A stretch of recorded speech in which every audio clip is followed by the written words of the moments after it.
नमस्कार दोस्तों, मैं अखिलेश मिश्रा, आपके हिंदी विषय का अध्यापक। पिछले दिन आपको जो है विराम चिन्ह को विस्तार से बता रहे थे। अब इस वीडियो में आपको जो है इस क्लास में अर्ध विराम के बारे में विस्तार से हम बताएंगे, फिर उसके आगे भी आपको बताया जाएगा। चलिए आइए शुरू करते हैं अर्ध विराम।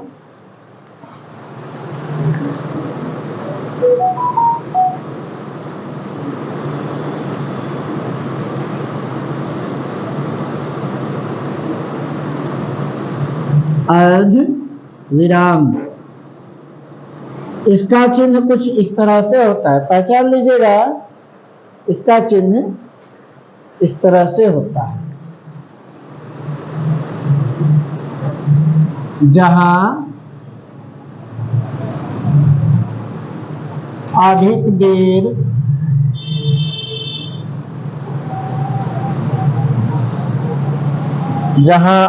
देर के लिए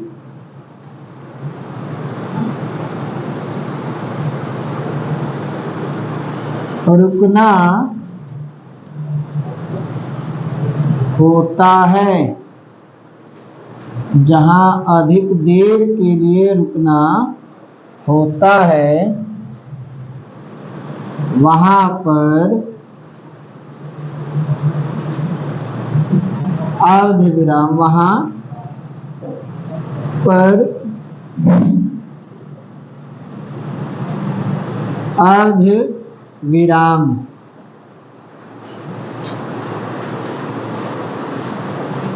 का प्रयोग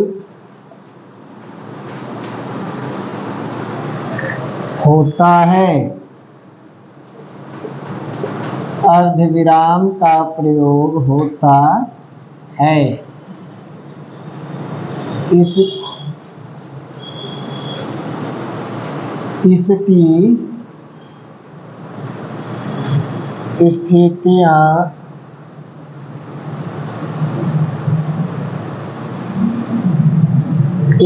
स्थितियां निम्न लिखित हैं।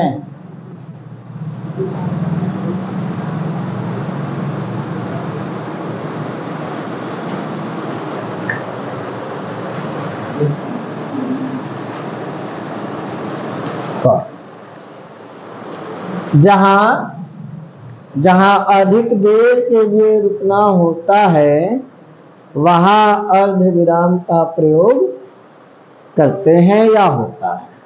मतलब कम समय के लिए रुकना होता है तो अल्प विराम, और अधिक देर के लिए रुकना होता है तो अर्ध विराम का प्रयोग। इसकी स्थितियां निम्नलिखित हैं।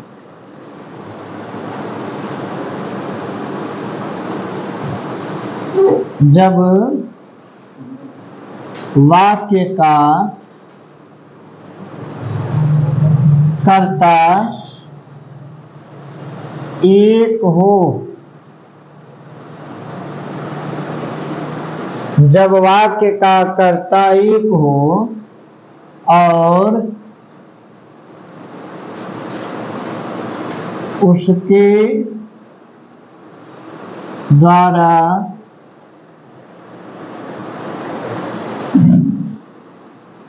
कई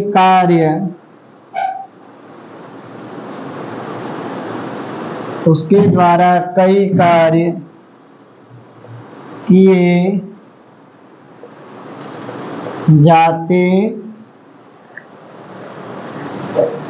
जाते हों तो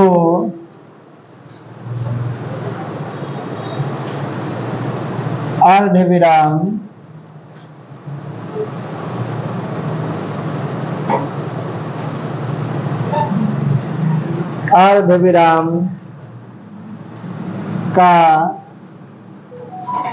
प्रयोग होता है।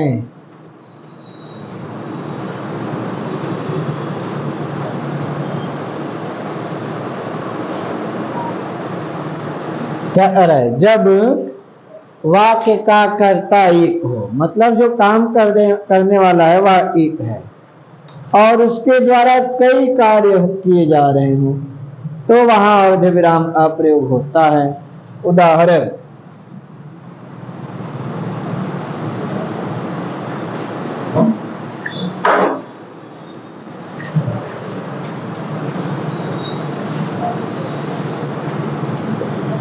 रमेश जहां भी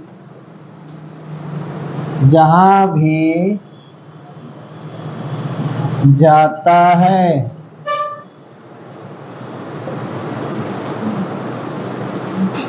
रमेश जहां भी जाता है वहीं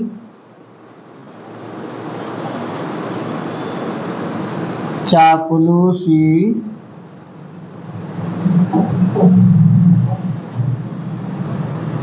करता है। रमेश जहां भी जाता है वहीं चापलूसी करता है। कभी वह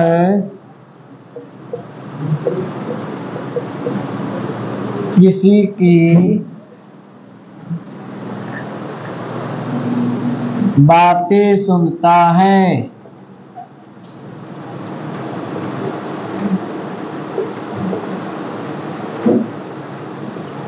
कभी वह किसी की बातें सुनता है, कभी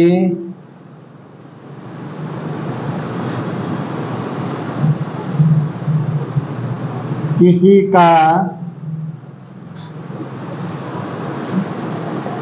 विवाद भी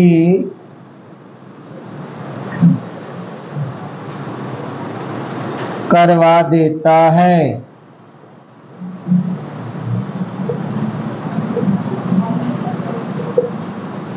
देखिए, एक वाक्य है, रमेश जहां भी जाता है वहीं पर चापलूसी करता है। कभी वह किसी की बातें सुनता है तो कभी किसी का विवाद भी करवा देता है। विवाद मतलब झगड़ा करवा देना, आपस में बात बात का झगड़ा विवाद कहलाता है। क्या कहलाता है? विवाद। अब ध्यान दीजिए, जितने भी जाने का, चापलूसी करने का, बातें सुनने का, झगड़ा करवाने का, ये जितने भी काम हो रहे हैं सबका कर्ता रमेश ही है। और देखा जाए तो ये वाक्य जो है क्या हो रहा है, देखा जाए तो ये वाक्य का जो अंश है सब इसी पर निर्भर करता है, रमेश पर। तो इस तरह की जहां स्थिति होती है वहां अल्प विराम न लगा करके अर्ध विराम लगाते हैं। अब ध्यान दीजिए दूसरी स्थिति, जब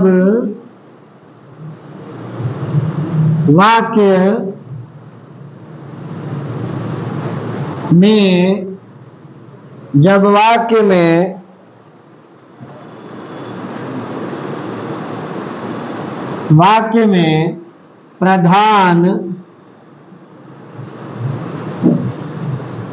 वाक्य और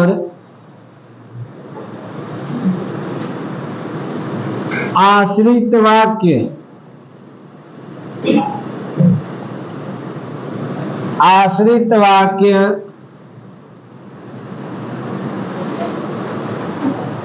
दोनों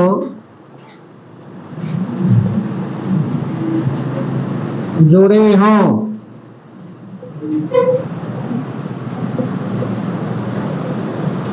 जब वाक्य में प्रधान वाक्य और आश्रित वाक्य दोनों जुड़े हों तो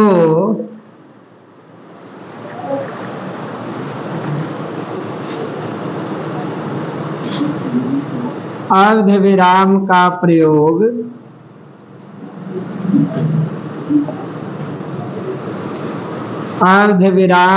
प्रयोग किया जाता है।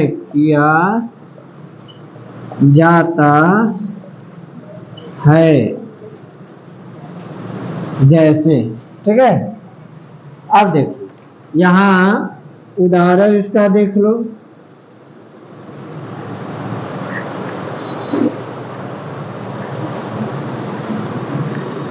जब वसंत का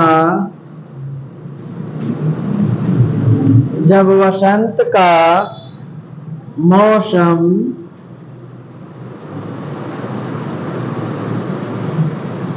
आता है,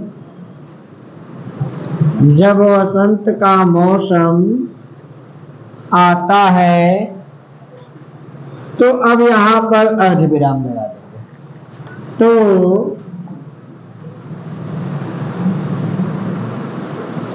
कोयलें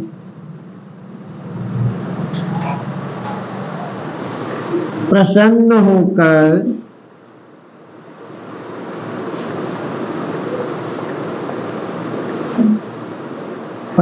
होकर बोलने लगती हैं।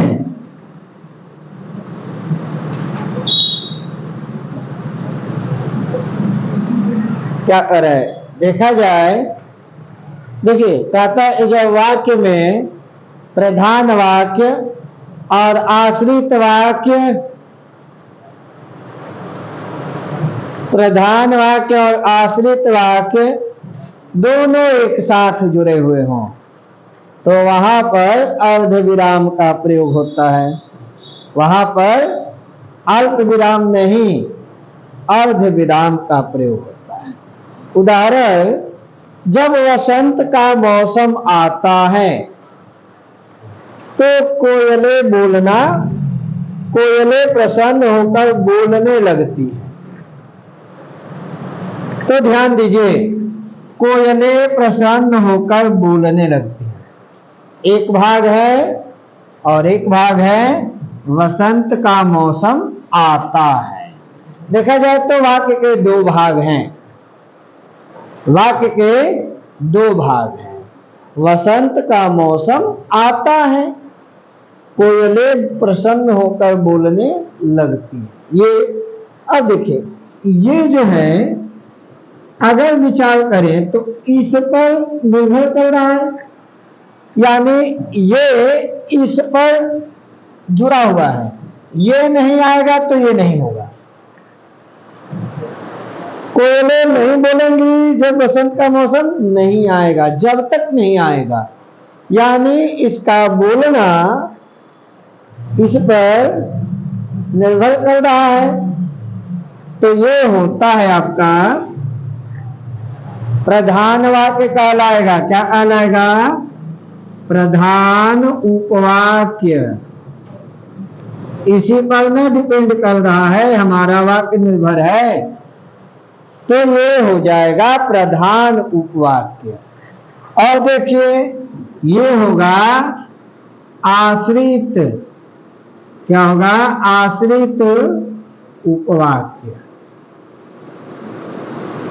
ठीक है, ये निर्भर कर रहा है इस पर।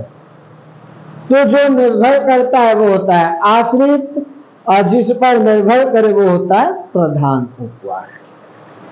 ठीक है, तो अब जो है इसकी तीसरी स्थिति की तरफ चलते हैं।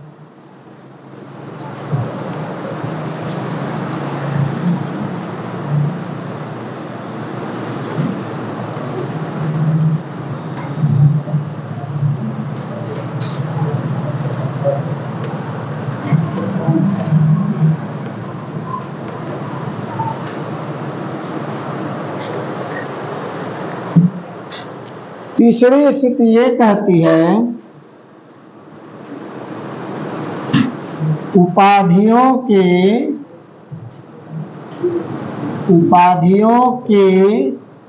बीच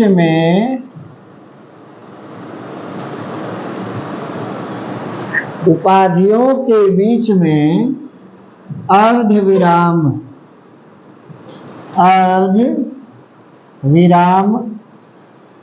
का प्रयोग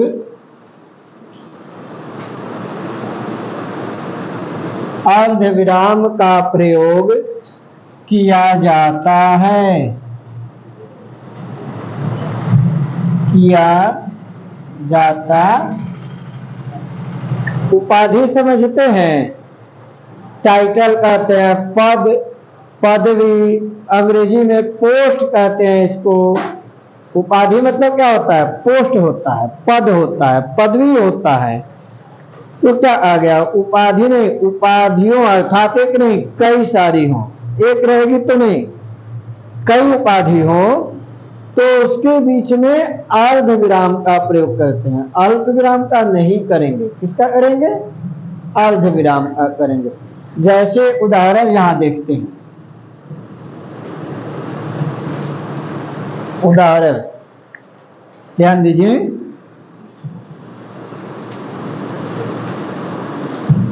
इस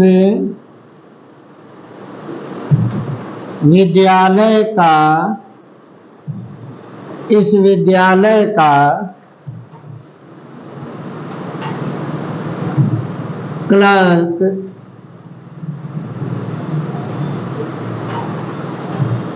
प्रधानाचार्य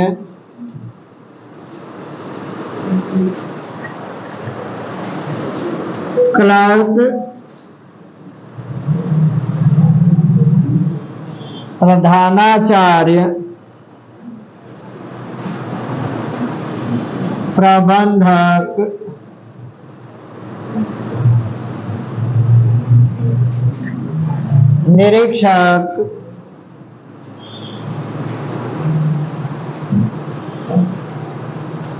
निरीक्षक सब एक ही व्यक्ति है। एक ही व्यक्ति है। इस वाक्य का भाव तो समझ में आ ही रहा होगा, ठीक है? क्या आ रहा है? इस विद्यालय का क्लर्क, प्रधानाचार्य, प्रबंधक, निरीक्षक सभी एक ही व्यक्ति, मतलब एक ही आदमी है जो मौआन समय आने पर क्लर्क का भी काम कर देता है। जब कभी समय होता है तो प्रधानाचार्य के कुर्सी पर भी वहीं बैठ जाता है और प्रबंधक भी वही है और पूरे विद्यालय का देख रेख करने वाला निरीक्षक कहलाता है। तो जब उसका समय आता है तो निरीक्षक का कार्य भी वही करता है, एक ही व्यक्ति। तो ये जितने भी 1, 2, 3 और 4, एक देखा जाए तो 4 आदमी हैं, 4 पोस्ट हैं और सबका काम एक ही कर रहा है। पद यानी ये उपाधि हो गई, ठीक है? यहां आपका अर्ध विराम समाप्त होता है। फिर चलते हैं अगले विराम की तरफ।